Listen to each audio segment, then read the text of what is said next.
minu meelest on hästi palju disaini küsimus meie päevas ja meie elus ja meie elustiilis. Näiteks kui mingi koolihommik ei õnnestu, siis ma mõtlen, et asi on disainis. Et see tuleb mingis teises järjekorras, tuleb neid asju teha või mingeid teisi tegevusi pikida hommikusse. Ja üldse ma vaatan, et päris palju ongi disaini küsimus.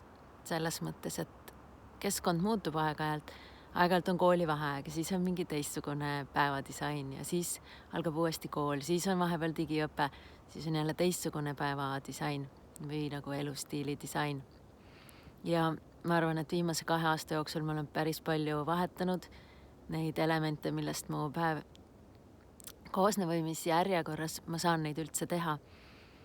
Ja ma kutsun sind osalema sellisel väljakutsel, mis aitab sul selgust saada, milline päev toetab just sinu tuleviku plaane ja sinu unistusi kõige rohkem. Milline ümbrus, milline seltskond, milline päevakava, millised rutiinid ja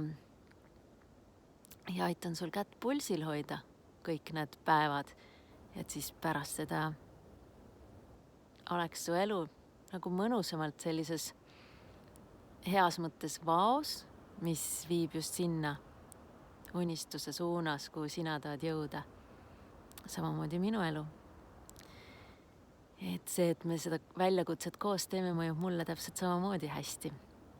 Ja ma mõtlen seda nii teha, et iga päev saadan sulle ühe video ja pühapäeviti on meil ühine Zoom, kus me saame jagada, kuna meil on nädala teemad või nagu moodulid, siis me saame jagada oma edusamme, oma küsimusi ja oma väljakutseid või oma raskusi, mis selle nädala ülesannetega tulid. Ehk siis ma olen täiega põnevil ja ma loodan, et kohtume nendes Zoomides ja need videod inspireerivad sind. Kohtumiseni!